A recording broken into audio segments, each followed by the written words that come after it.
El Aula de la Fe, dirigido por Ana Bastidas. Muy buenas tardes, queridos oyentes. Soy Miguel Etayo y están escuchando El Aula de la Fe, aquí en Radio María. En este tiempo de vacaciones, quizá también de reflexión y de preparación de los proyectos para el nuevo curso, queremos recordar unas palabras del Papa Francisco pronunciadas en el año 2022. Nos decía: por favor, no os canséis nunca de ser catequistas. La catequesis no puede ser como una hora de clase, sino que es una experiencia viva de la fe que cada uno de nosotros siente el deseo de transmitir a las nuevas generaciones. También nos insistía: el encuentro interpersonal abre el corazón para recibir el primer anuncio y el deseo de crecer en la vida cristiana con el dinamismo propio que la catequesis permite poner en práctica. En esta intervención, el Papa recordó a dos de sus catequistas, dos mujeres que dedicaron gran parte de su vida a preparar a los niños para la primera comunión. Utilizó este ejemplo para mostrar que, si hay un buen catequista, deja huella. No solo la huella de lo que siembra, sino la huella de la persona que ha sembrado. Con estas palabras queremos animar a los catequistas y profesores de religión a dejar esa huella personal en quienes acompañan. Por otra parte, queremos compartir con ustedes una novedad. Este será el último programa de El Aula de la Fe. Por motivos familiares y laborales no podemos continuar con este servicio. Queremos agradecer a Radio María la confianza y la oportunidad de haber contado con este espacio. Si Dios quiere, esperamos retomarlo en algún momento, porque la pedagogía de la fe sigue siendo un campo de estudio y de trabajo con mucho recorrido. En el programa de hoy, en la sección de pedagogía, nos visita nuevamente Dolores Conesa, quien nos hablará de cómo enseñar a dialogar. En la sección de doctrina contaremos con Alejandro Zuza, quien abordará el tema de la dirección espiritual. Más adelante, Íñigo Beunza compartirá su experiencia en la formación en el seminario. Y para finalizar, conoceremos la influencia de San José María en la educación. Como siempre, les invitamos a ocupar sus asientos y compartir este momento de formación. Ya saben que pueden escribirnos con sus comentarios y sugerencias a la dirección de correo electrónico elauladelafe@radiomaria.es. Asimismo, saben que pueden volvernos a escuchar en el podcast disponible en la página web www.radiomaria.es. Comenzamos.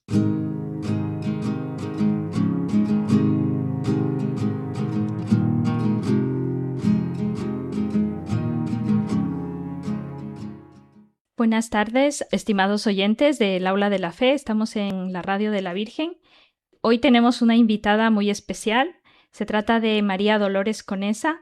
María Dolores es profesora titular de la Facultad de Educación y Psicología de la Universidad de Navarra. Forma parte del grupo de investigación en Educación, Ciudadanía y Carácter. Actualmente sus temas de investigación y docencia se desarrollan en la ética, antropología y filosofía de la educación. Y desde ahí estudia las transformaciones sociales actuales y sus implicaciones educativas y psicológicas. ¿Qué tal? ¿Cómo estás, María Dolores? Hola, muy buenas tardes. Bueno, nuestros oyentes ya te conocen de programas anteriores.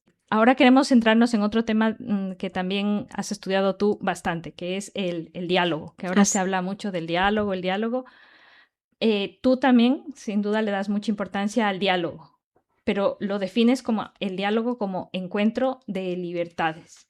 ¿Nos puedes un poco aclarar esta idea, cómo hacerlo respetando la identidad, las convicciones de cada uno? Sí, por supuesto.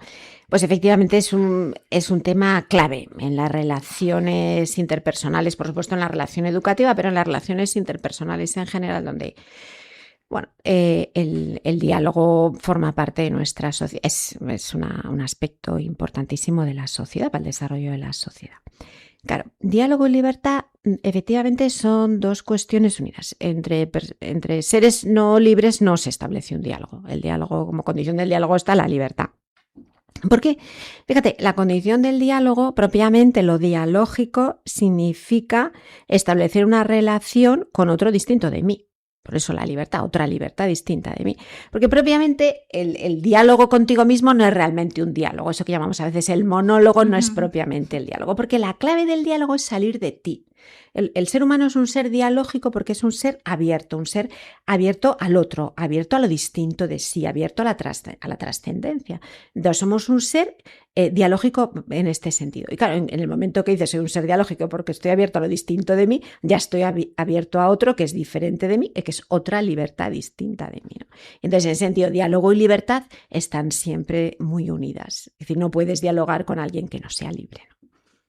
Sí, y también en medio de, si hablamos de libertad, claro, también ya tenemos que contar con que el otro es distinto de mí y que tendrá unas convicciones muy profundas, pues distintas de mí. Entonces, esto, claro, ¿cómo enseñarles a nuestros estudiantes que también en clases de religión, pues ahora nos encontramos ante muchísimas creencias de todo tipo y pues también nosotros ahí podemos ofrecer esas claves?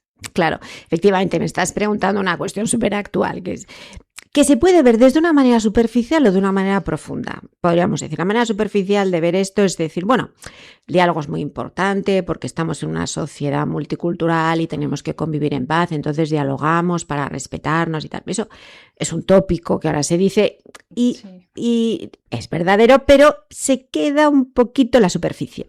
Si nosotros queremos que realmente el diálogo sea un encuentro entre libertades que nos ayude a avanzar hacia la plenitud humana, eso que hemos hablado en otros programas, pues sí que tenemos que enseñar a nuestros chicos, a nuestra gente joven, a los alumnos, a las nuevas generaciones y también a los mayores, que también tenemos que aprender, que en realidad debajo de esa afirmación superficial hay 3 cuestiones que son muy profundas.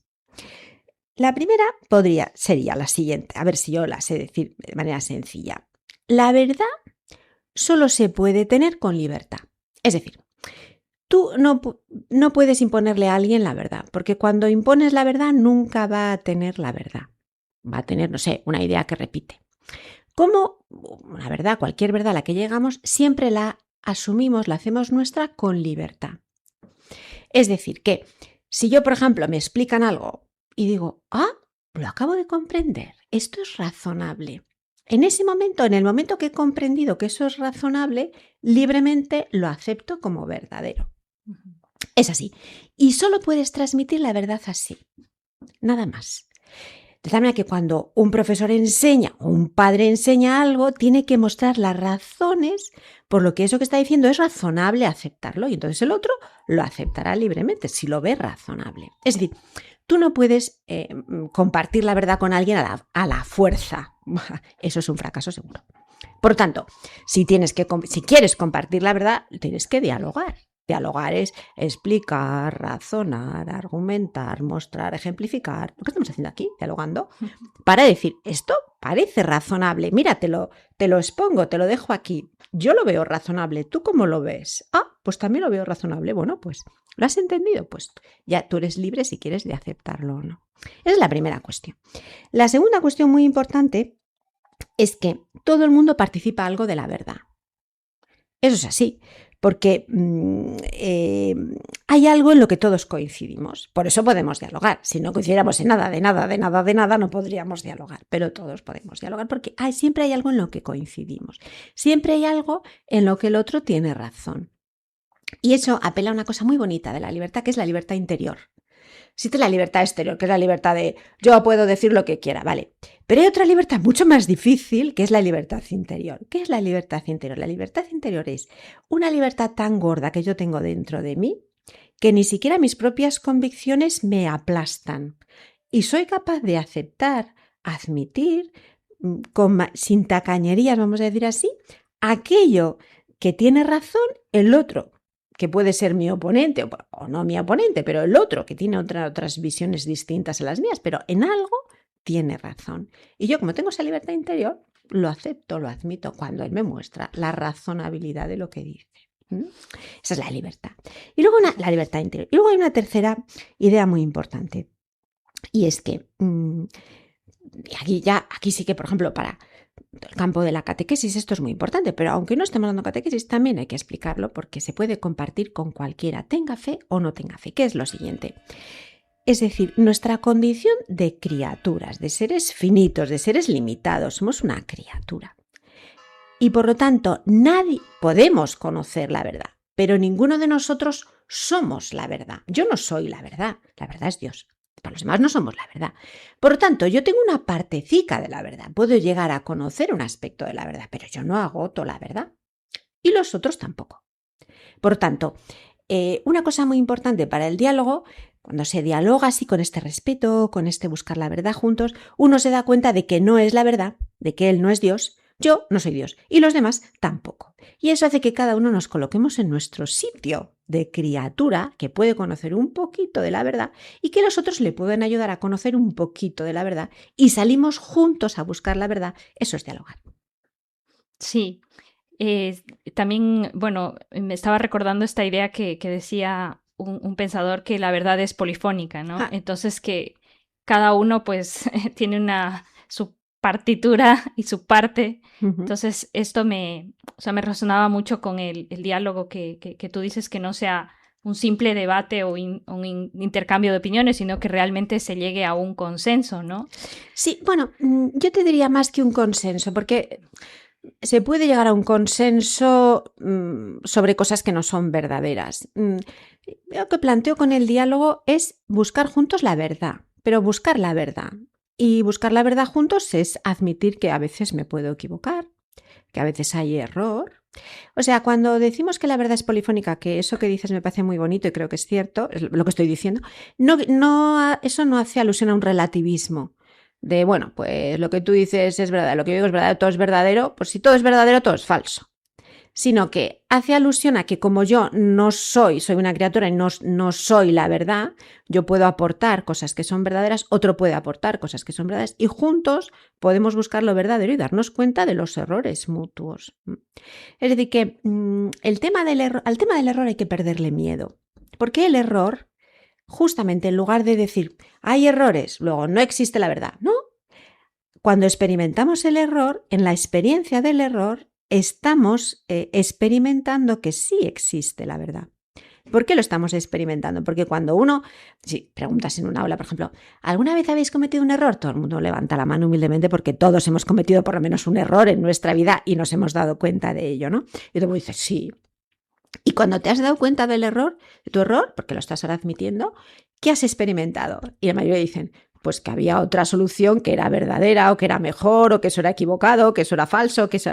Bueno, pues cuando cometemos errores, pero cuando nos damos cuenta del error estamos testimoniando de que existe la verdad, que existe algo que es verdadero, que es más adecuado, que me equivoqué, ¿no?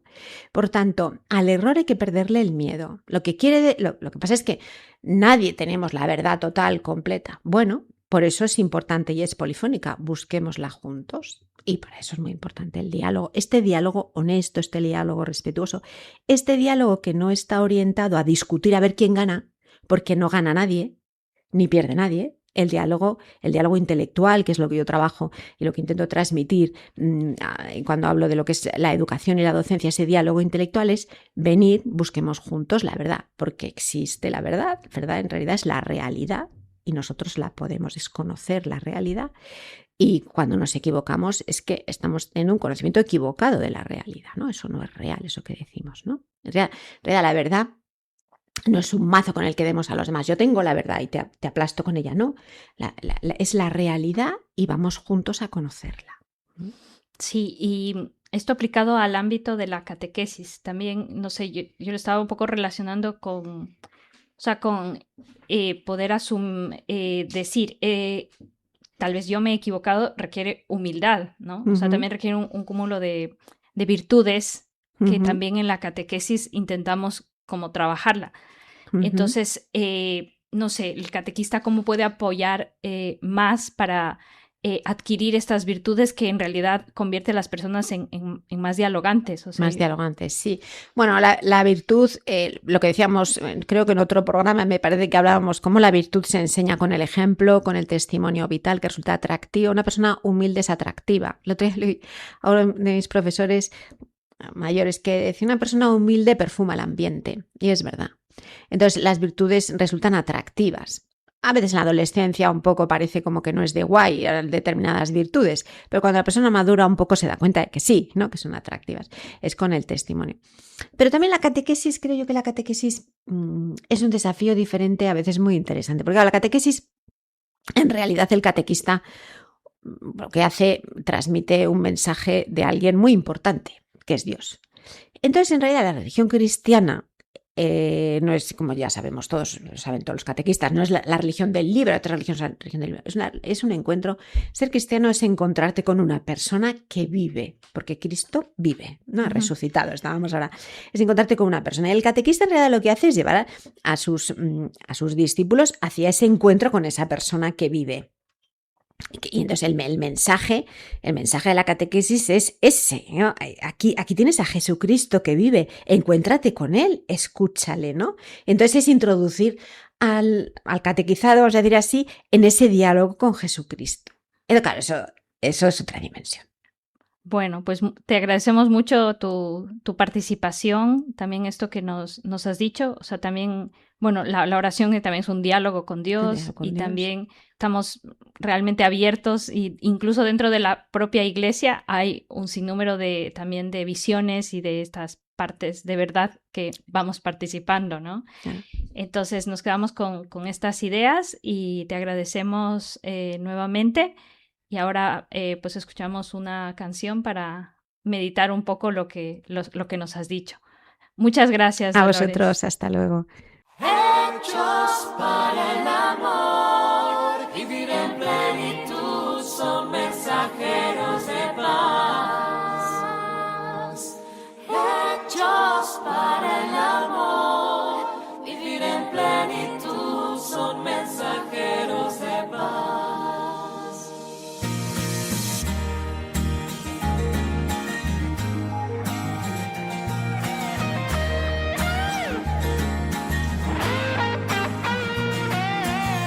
Se oyen los cantos de un ejército reunido, vienen marchando y sus pasos traen la paz. Tienen espada y es el espíritu vivo, tienen ceñida su cintura la verdad, su estandarte es el Hijo del Dios vivo. Vienen conquistando al mundo y están hechos para amar, y están hechos para el amor, vivir en plenitud, son mensajeros de paz, y están hechos para el amor, vivir en plenitud, son mensajeros de paz. Son portadores de una luz que no se apaga, la llevan alto a alumbrar la humanidad, y esta luz es la luz de la esperanza, viene trayendo a los hombres libertad, su estandarte es el Hijo del Dios vivo, vienen conquistando al mundo y están hechos para amar, y están hechos para el amor, vivir en plenitud, son mensajeros de paz, hechos para el amor, vivir en plenitud, son mensajeros de paz, hechos para el amor, vivir en plenitud, son mensajeros de paz, hechos para el amor, vivir en plenitud, son mensajeros de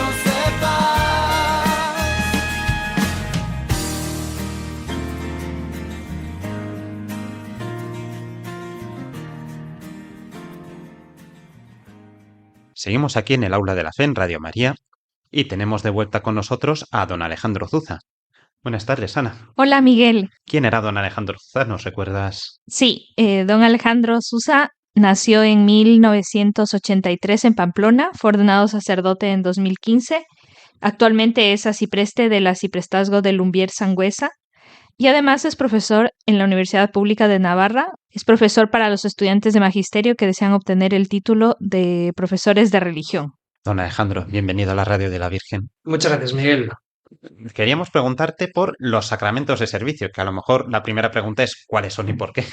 Los sacramentos de servicio. Precisamente esto me toca darlo en clases en la universidad pública, ¿no? Sí, Que son dos, ¿no? El orden sacerdotal, que es como más claro, ¿no? Pues un sacerdote que sí, sí, sí, da un sí. servicio a la comunidad. Pero el otro es el matrimonio, que Mm, es un sacramento que yo creo que lo tenemos que redescubrir, ¿no? Porque es un mm, servicio que da a la comunidad muy, muy grande. Porque yo diría que el matrimonio, y aquí va, vamos, lo principal, la palabra, la frase principal diría yo, de esta entrevista es que el matrimonio es nada menos que un sacramento que coopera con la creación de Dios. ¿Por qué? Pues porque Dios vale. nos ha creado por amor, para que podamos ir al cielo y a Dios le encanta que llevemos más gente al cielo. Y el matrimonio está Mm, enfocado a dar una familia, es decir, a llevar gente a este mundo y de este mundo, con el bautismo, etcétera, llevarlo luego al reino de los cielos, que es lo que Dios Padre quiere para con nosotros, ¿no? Y Él sí, desea nuestra felicidad eterna, ¿no? Entonces, fíjate si el sacramento del matrimonio no tiene una dignidad increíble. Así que sí. eso diría yo. O sea, o sea, el matrimonio es cooperador para que vaya gente al cielo. Y siendo los dos sacramentos de servicio, ¿qué podemos decir que tienen en común los dos? Que parecen casi casi lo contrario. Ya. Pues mira, fíjate, yo imagino a los oyentes que podemos tener ahora en Radio María, Sí. imagino que les habrá servido de bastante el buen ejemplo que un buen sacerdote les haya podido dar. Ujú, A los sacerdotes nos pasa lo mismo. Cuando descubrimos un matrimonio que se quiere, que busca a Dios, que ama a Dios, que busca amarse más entre ellos y amar a sus hijos al fruto de su propio amor, pues eso a los sacerdotes nos ayuda mucho. Porque, ujú. porque en realidad el buen ejemplo nos ayuda a edificarnos los unos a los otros, ¿no? Un buen sacerdote edifica a Sí. los laicos. Los buenos laicos edifican a un sacerdote, Ujú, ¿no? Y un matrimonio que se quiere, pues edifica mucho a un sacerdote, ¿no? Y yo creo que esto también es parte un poco de la comunión de los santos, ¿no? Si sí. buscamos la santidad en este mundo, si bien seas un matrimonio, un padre de familia, una madre de familia, un esposo, una esposa, no hace falta ser padres, ¿no? O sea, un esposo que quiera a su mujer y una esposa que quiera a su marido, así como si eres un sacerdote, una monja, una persona consagrada o Ujú, un soltero laico, pero comprometido con su parroquia, pues yo creo que solamente el buen ejemplo sí. ayuda un montón a decir, pues si él lo ha conseguido, ¿por qué no iba a poder yo ser una persona que buscase la santidad también, ¿no? Y Ujú. amar a Dios y a la Iglesia, ¿no? Por encima de todo. Entonces, de verdad que estamos unidos, o sea, no hay sacerdotes sin familias y no hay familias tampoco sin Bueno, claro. sacerdotes. Claro, yo he nacido en el Sí. seno de una familia de unos padres que se quieren mucho, ¿no? Mi madre y mi padre se Ujú, quieren y quieren a sus hijos y pues por eso al final y quieren a Dios y entonces, ujú. claro, eso invita a que el niño pues también quiera querer a Dios y a la Iglesia, ¿no? Y por eso Sí, de ahí salen sacerdotes. No somos extraterrestres, venimos de familias. Y entonces claro. ahí está claro, ¿no? O sea, hay una necesidad de Mm. matrimonios para con sacerdotes y de sacerdotes para con matrimonios. Está clarísimo, sí, sí.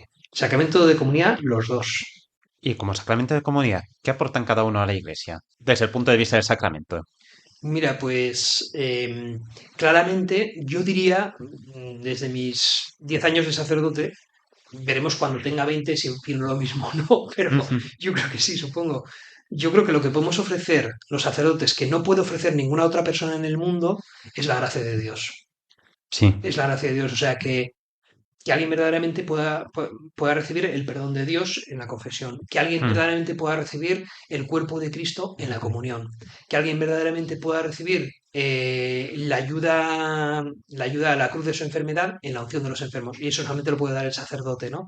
O que alguien verdaderamente pueda recibir la entrada en la iglesia a partir del bautismo que el Sí. sacerdote o el diácono pueden dar, ¿no? Entonces, sobre todo, el sacerdote lo que ofrece es a Dios Sí.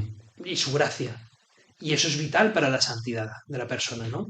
Ujú. Entonces, yo diría que lo principal es eso. ¿Qué puede ofrecer un matrimonio? Pues quizás habría que preguntarle sobre todo a los matrimonios, pero claramente el matrimonio creo que es la base de la familia y Sí. la familia es la base de la sociedad.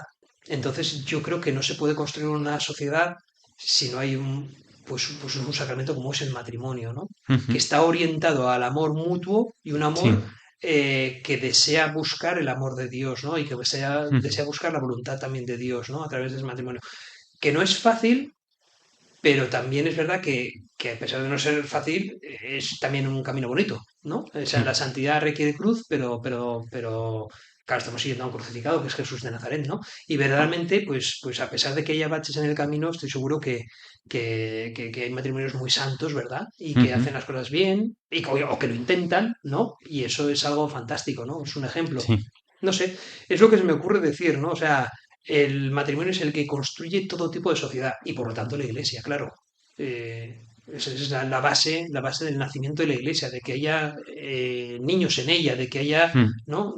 Y bueno, y luego los sacerdotes intentamos ayudar a estas familias desde nuestra perspectiva sacerdotal, ¿no? Desde los sacramentos, desde la oración y con las ayudas que puedan haber. Y ahora yo creo que viviendo en un mundo en el que los laicos están tomando más fuerza, pues es fantástico también, ¿no? Porque hay ya, iniciativas sí, realmente sí, sí. buenas, ¿no? Que ayudan también a matrimonios a que se puedan santificar. Pienso ahora, seguro que hay muchas iniciativas. Yo tengo más vinculación Ujú, con Proyecto Amor Conyugal porque me ha tocado ujú. estar un poco también de capellán de Proyecto Amor Conyugal, versión novios, ¿no? Yo me río Vale. mucho, ¿no? Porque yo que no he tenido prácticamente una novia en mi vida, voy y les digo el primer día, bueno, yo vengo a discernir, a ayudaros a discernir vuestra vocación de noviazgo. Yo, Ya. que de noviazgo no tenéis vocación de matrimonio o de otras cosas. De noviazgo no, de noviazgo es una etapa, ya está, Eso ¿no? Que sí, hay que sí. superar, ¿no?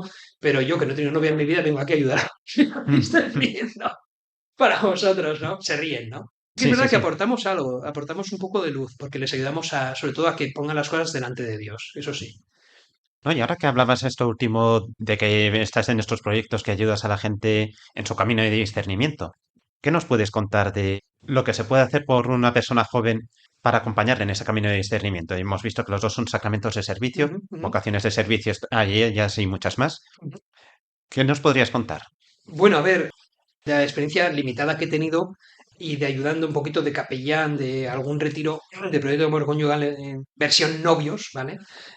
Sí que yo les he hablado un poco también de mi propio testimonio y yo recuerdo, o sea, yo siempre les he dicho que se hagan la siguiente pregunta que a mí me vino muy bien, que me la dijo un sacerdote, que es, oye, tú a la hora de rezarle al Señor, seguramente la voluntad de Dios para contigo sea la de, oye, tú en el fondo de tu corazón, ¿qué es lo que piensas que te podría hacer más feliz?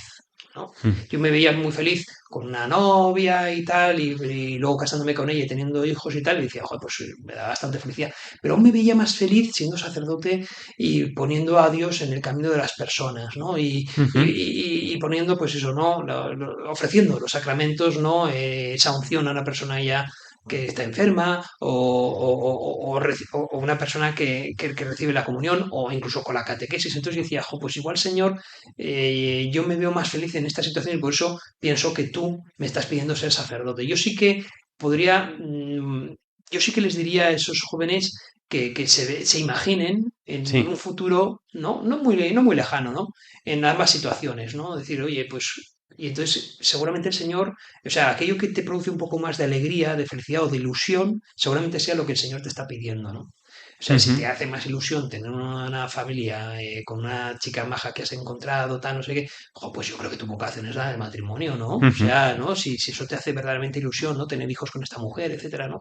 Y viceversa, ¿no? Esta mujer Claro, con sí, sí, este sí, sí. chico, ¿no? Entonces, yo creo que ahí está el camino, ¿no? Ahí está. O sea, sobre todo, ¿qué quiere el Señor de ti? Pues felicidad, por supuesto, la felicidad completa va a estar en el cielo, pero aquí es una felicidad suficiente, ¿no? En este mundo, ¿no? Y entonces yo creo que también el Señor nos ofrece eso, ¿no?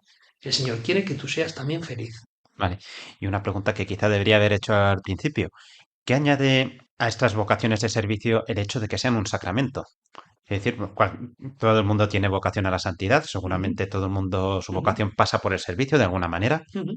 pero estas dos, que son un sacramento, ¿qué tienen de especial? Bueno, la verdad es que en el sentido del orden sacerdotal, claro, miro ahora mismo mis manos, ¿no? Mientras estoy hablando con vosotros. Claro, son manos consagradas en realidad, ¿no? Sí, Entonces, claro, el Señor ha consagrado estas manos y por lo tanto, en realidad, uno, me está dando una dignidad que yo no tengo. O sea, quiero decir, yo soy un pecador como otro cualquiera, mm, y entonces alucino con que el Señor me quiera elegir a mí ya, para ser sacerdote. Entonces, claro, en el fondo es una dignidad tremenda, es una responsabilidad, por supuesto, pero sobre todo es un honor, ¿no? Un honor sí, inmerecido, diría yo, ¿no? Puedo hablar de mi experiencia de sacerdote, intentando ponerme la piel de un padre de familia o de un sí, esposo, de una mujer, tal. Bueno, pues el hecho de que sea sacramento yo creo que también es, claro, en la institución del matrimonio existía antes de que viniese Jesús al mundo, ¿no? Entonces, Ujú. claro, en realidad ya era algo que existía. ¿Qué hace Jesús? ¿Qué añade Jesús a esta institución que ya existía, que es el matrimonio? Sí. Le da el rango, lo que dices tú, ¿no? Le da el rango del sacramento, es decir, de algo que no solamente el Señor ha bendecido, sino que lo ha consagrado. Mm. O sea, que es algo que en realidad el Señor se mete en esa relación de dos. Mm. Ya no es una relación de dos, de mi esposo con mi esposa, no es una relación de yo esposo con mi esposa con Dios y Sí. viceversa, ¿no? Yo esposa con Dios y con mi esposo. O sea, que realmente estoy llamado a ser santo a través de ella, estoy llamado a ser santa a través de él. ¿Por qué? Porque en realidad es una relación de tres, ¿no? Que está ahí Dios entre medio, ¿no? Entonces, claro, que yo verdaderamente a través de mi matrimonio, en mi matrimonio es canal y cauce para que yo pueda estar en el cielo. O sea, Sí. tela, ¿no? O sea, que Mm. mi cielo también está conducido a través del amor que le tengo a esta persona, ¿no? En Sí. concreto, ¿no? Entonces, ahí está mi cielo y ahí está mi cruz también, ¿no? Porque el matrimonio también, que dos personas se pongan de acuerdo en algo, joder, es difícil, ¿verdad? Sí. Sí, Pero sí, sí, sin sí. embargo, ahí está la gracia de Dios también para hacerlo posible, ¿no? O sea, el rango de la dignidad del sacramento, ¿no? O sea, es algo consagrado, ya no bendecido, consagrado por Dios, ¿no? Tu Mm. santidad va por este lado, va por este camino, va por la unión con esta persona. Jo, pues casi nada. Sí. Casi nada, o sea, yo creo que se nos escapa un poco, ¿no? O sea, no somos nunca conscientes al 100% de lo que es un sacramento. O sea, Ya. yo creo que levitaríamos ahora mismo, nosotros que estamos aquí en esta sala, levitaríamos si de realmente fuésemos conscientes de lo que el Ya. Señor nos llama, ¿no? O sea, no somos conscientes al 100%. Si no, no estaríamos ni pisando con los pies en la tierra, yo creo, estaríamos Ya. levitando. Sí, sí, sí. Ojalá el Señor nos dé la gracia algún día de comprender, ¿verdad? Todo lo que significan nuestros sacramentos. Ojalá. Pues ojalá y con ese deseo y con el de que todo el mundo pueda discernir, y especialmente si son estos dos caminos, nos despedimos por hoy. Don Alejandro, un placer. Muchas gracias por Muchas gracias venir. a vosotros.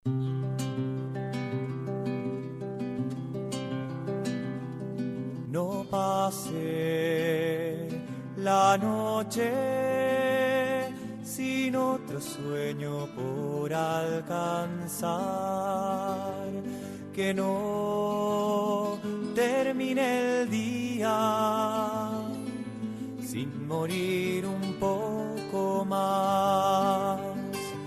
El buen Dios entibie mis días de invierno.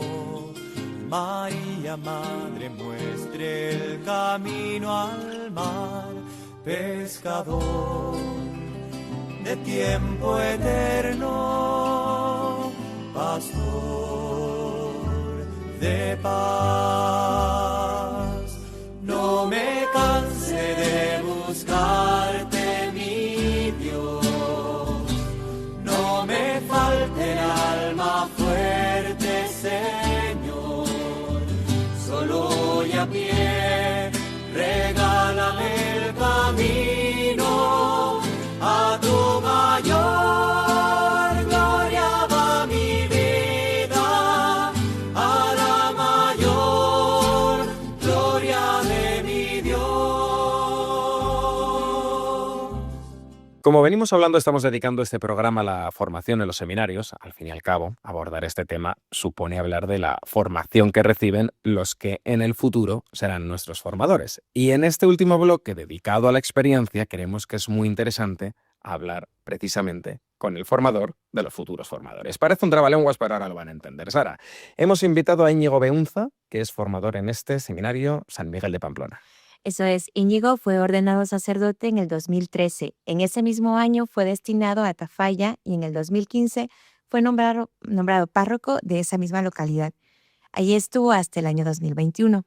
Actualmente es formador del Seminario Conciliar de San Miguel de Pamplona, director del Secretariado de Pastoral Vocacional, profesor del Centro Superior de Estudios Teológicos San Miguel Arcángel de Pamplona, miembro de la Comisión Diocesana para el Diaconado Permanente y miembro del equipo de la Vicaría Episcopal para el Clero. Íñigo, bienvenido.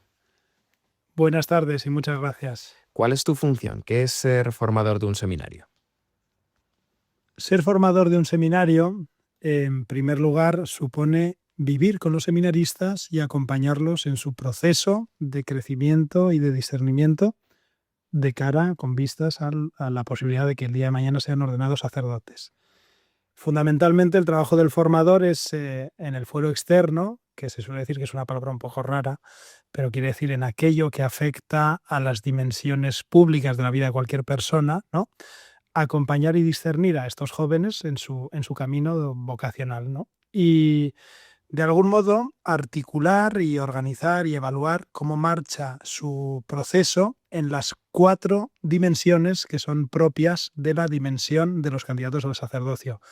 La dimensión, en primer lugar, humana, toda la realidad de valores, cualidades, talentos a nivel físico, emocional, afectivo, ¿no? En segundo lugar, la dimensión propiamente intelectual, acompañarles en cómo van con los estudios, qué dificultades encuentran, qué retos tienen por delante. En tercer lugar, la formación a nivel espiritual, ver si ellos van creciendo en esa intimidad y en esa configuración con Cristo, como es su vida de oración, etcétera, etcétera. Y en cuarto lugar, la formación a nivel pastoral, proponerles medios para que vayan aterrizando y conociendo la realidad de nuestras parroquias y de nuestras comunidades. Y eso lo hacemos pues por medio de la vida en común con ellos y entrevistas en las que vamos evaluando cómo va el proceso. En nuestro trabajo todos tenemos objetivos marcados. ¿Cómo sabes si estás haciendo bien tu trabajo, digamos, de formador? Porque si no, el resultado lo puedes ver al cabo de muchos años si esa persona llega hasta sacerdote, pero que no llegue tampoco, me imagino que sea un fracaso, sino que es lo que Dios ha querido y que la persona ha descubierto que eso no era lo que Dios le está llamando. ¿Cómo sabes si estás haciendo bien tu trabajo, resumidamente?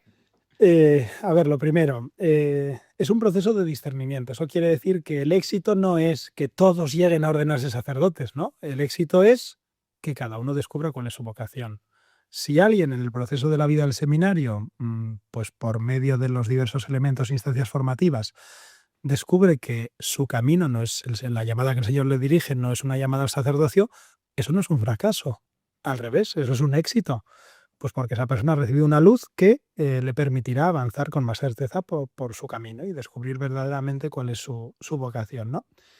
Y en segundo lugar, para este proceso no es algo que, bueno, nos sentemos ahí a hablar en la nada, ¿no? Nadando en la incertidumbre, sino que la Iglesia ha proporcionado una serie de documentos, ¿no?, que marcan los objetivos, los principios, las grandes líneas de cada una de las etapas en las que se estructura el proceso formativo y de cada una de esas 4 dimensiones que antes he mencionado. Entonces hay el principal documento es la Ratio, se llama, que es el documento aprobado por el Papa en el año 2016, que de un modo extenso y detallado pues describe cuáles son los objetivos, y ese es el documento en el que nos inspiramos y que de algún modo nos marca cuál es la evaluación que debemos hacer del proceso. Vale, Íñigo, por lo visto, o sea, tienes un trabajo muy hermoso, pero a la vez como muy delicado, ¿no? ¿Tiene más peso la formación espiritual que la académica, o cómo la distribuyes en cuanto también a estas áreas que has mencionado? Tradicionalmente la formación al sacerdocio tenía una marcada dimensión intelectualista. De hecho, he dicho antes, he mencionado de pasada, que hay una serie de etapas en ese proceso formativo. Tradicionalmente se hablaba de 2 etapas, la filosofía y la teología, determinadas por el tipo de estudios que se realizaban en cada uno de los años. Sin embargo, ya Juan Pablo II, en un documento del año 92, Pastores Dabo Vobis, que fue como la gran piedra de toque que renovó con fuerza, hubo otros documentos anteriores, pero bueno, no nos vamos a meter en detalles, ¿no? Que renovó un poco el planteamiento de cómo había de ser la formación de los candidatos al sacerdocio, nos llamó a una visión más amplia de esa formación, ¿no? Y a descubrir que, aunque es cierto que los estudios a nivel intelectual se les dedica mucho tiempo, ¿no?, no necesariamente son la principal de las dimensiones formativas. Cada una de las 4 dimensiones es en el fondo esencial, ¿no? La dimensión humana nos va a hablar de que hay un sujeto capaz de acoger la vocación. Si una persona es extremadamente introvertida, si una persona tiene unas disfunciones afectivas, una inestabilidad emocional tremenda, eso es una vocación sacerdotal, no va a poder arraigar ahí. Luego hay una dimensión de trabajo, a veces también psicológico, por medio de profesionales, ¿no?, para ayudar al joven a crecer y a madurar en esa dimensión estrictamente humana que, como digo, es esencial. La dimensión espiritual, crucial. Aquí se nos van a acabar los adjetivos, ¿no? Crucial porque el sacerdote está llamado a ser un hombre de Dios, ha de ser testigo del Evangelio, ha de tener esa intimidad con el Señor que le permita hablar de Dios a los hombres y a los hombres de Dios, ¿no? Entonces, también es algo fundamental. Una dimensión pastoral no se puede obviar. Un sacerdote que aterrizase en una parroquia sin haber tenido una experiencia previa pues como catequista, conociendo cómo funcionan los consejos parroquiales, cómo se celebra un funeral, cómo trabajar con jóvenes, pues no podría realizar su función, ¿no? Luego las 4 dimensiones son esenciales. Sabes que este programa está orientado a catequistas, a profesores de religión que enseñan también. Acabas de mencionar el tema de las catequesis. ¿Qué importancia tienen las catequesis, tú que también has sido párroco, para despertar vocaciones? ¿Y cómo ves que esas catequesis han influido en los seminaristas con los que copiles? La catequesis, decía un profesor nuestro del seminario, Chisco, es la fábrica de hacer cristianos, ¿no? La catequesis es esa gran herramienta que la Iglesia pone a disposición de sus comunidades para que los bautizados puedan hacer un itinerario en el que crecer y madurar en su fe, ¿no? Para cualquier seminarista como para cualquier joven cristiano, el hecho de haber recibido una buena catequesis que de verdad le interpele, que de verdad toque su corazón, que de verdad le acerque al Señor, es algo determinante, ¿no? Determinante para que puedan hacer una vocación. ¿De dónde nace todo planteamiento vocacional? De preguntarse qué es lo que el Dios que me ha creado y me ha puesto en este mundo espera de mí. ¿Cuál es el sueño de Dios para mi vida? ¿Cuál es el horizonte de plenitud al que Él me llama y cómo puedo contribuir en medio de esta tierra al crecimiento del reino de Dios, ¿no?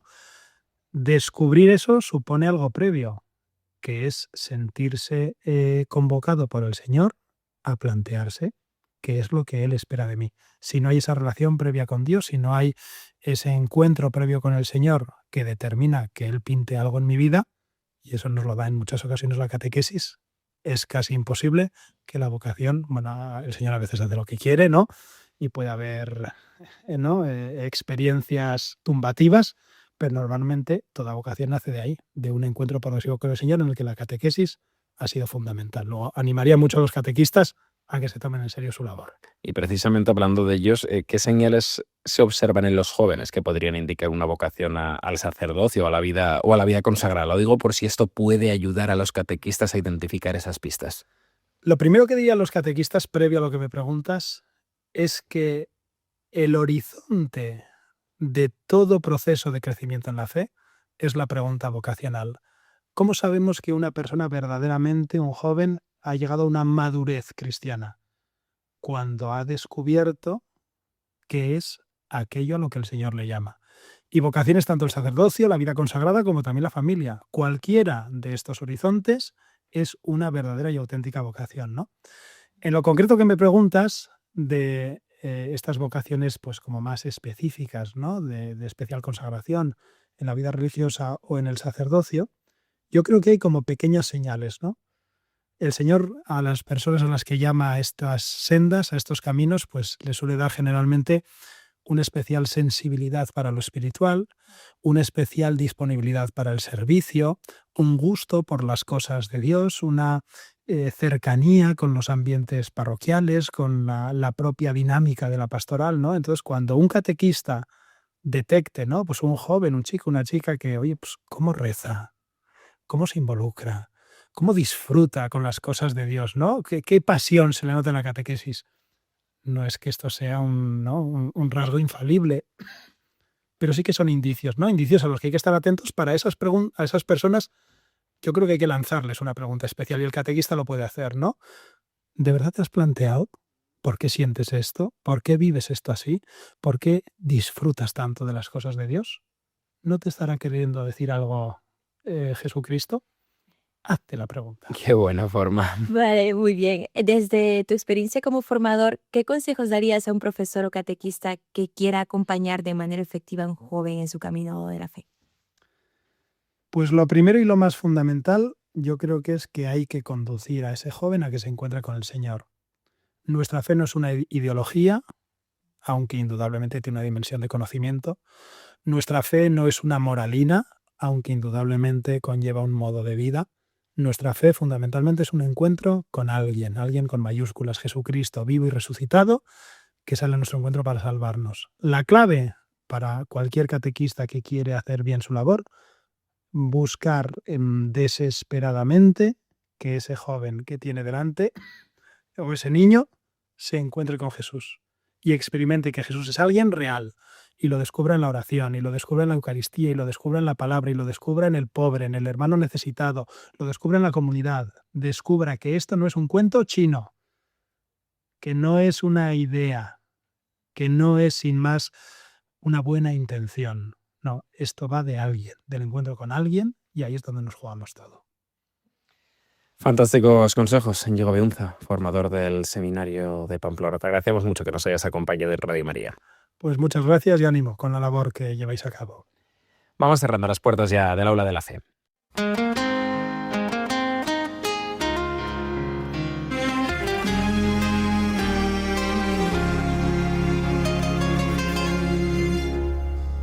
Eres María el amor, eres la luz de mi fe, ese milagro que nace y que crece dentro de mi corazón. Eres la estrella que alumbra mis sueños, eres mi voz y mi canto pequeño, una promesa de amor, eres María.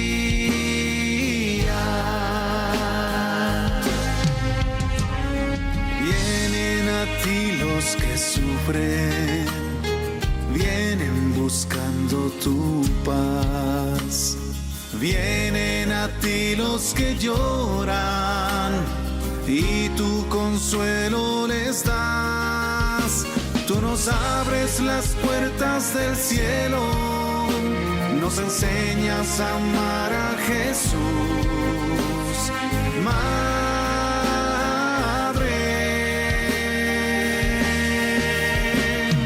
eres María el amor, eres la luz de mi fe, ese milagro que nace y que crece dentro de mi corazón. Eres la estrella que alumbra mis sueños, eres mi voz y mi canto pequeño, una promesa de amor, eres María.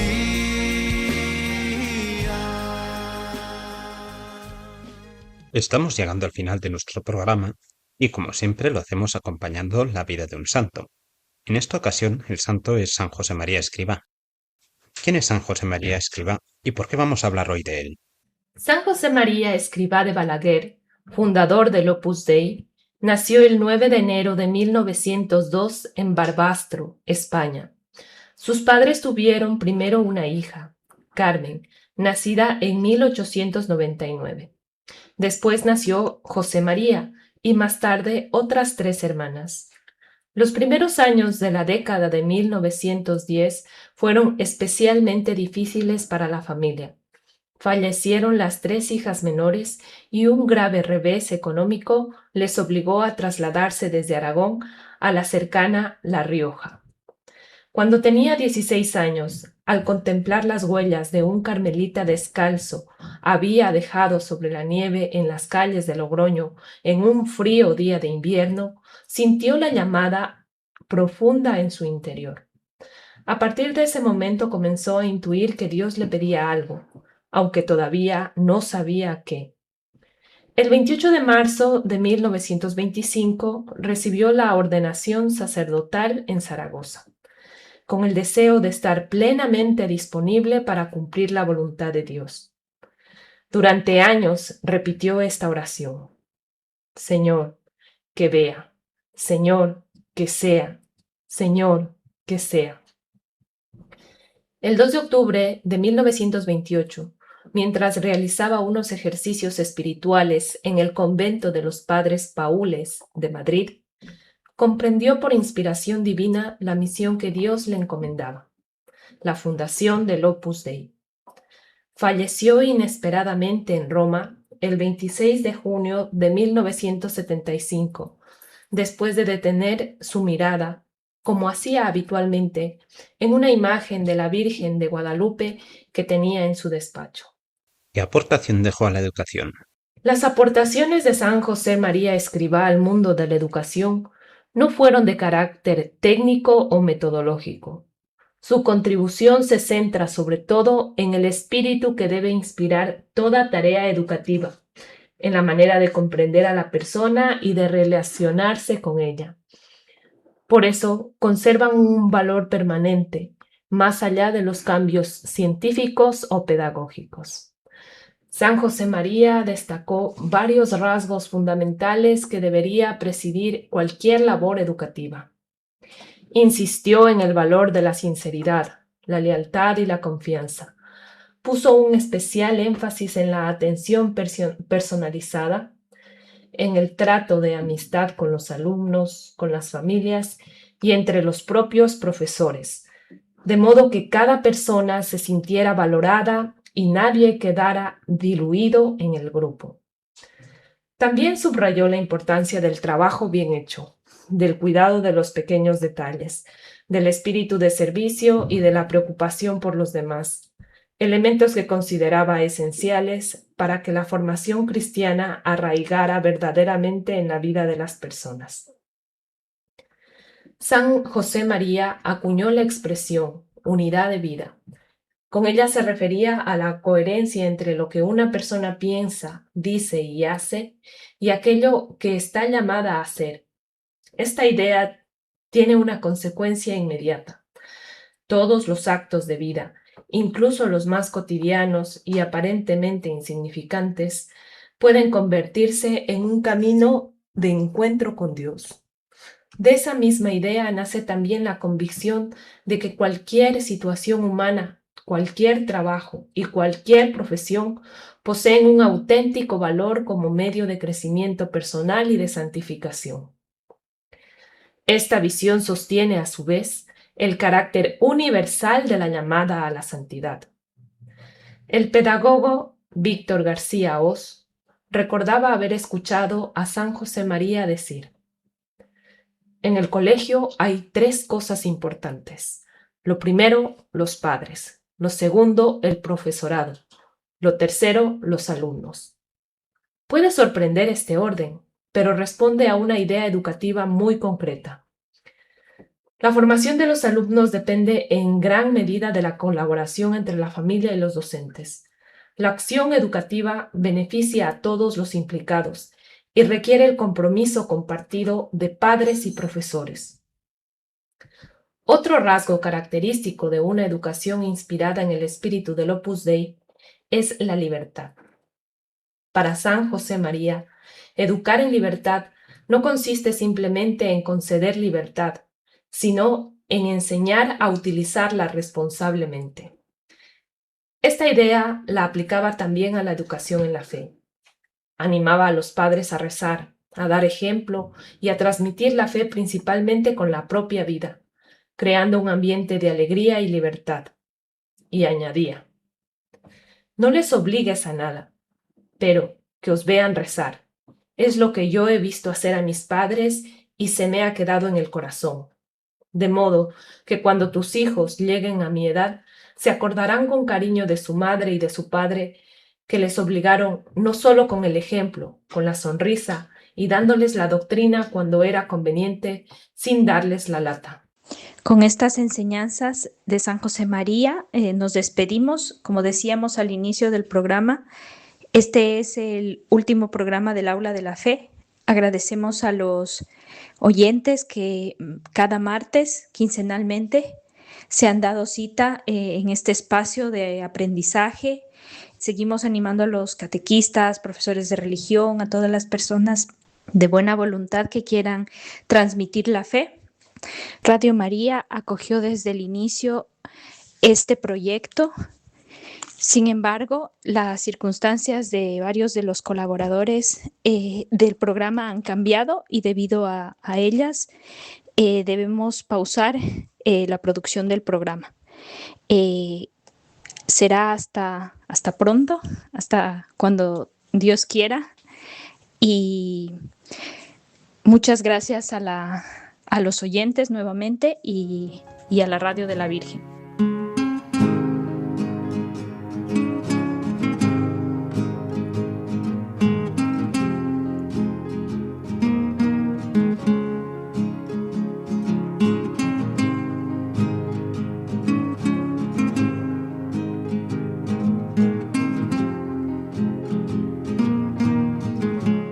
El Aula de la Fe, dirigido por Ana Bastidas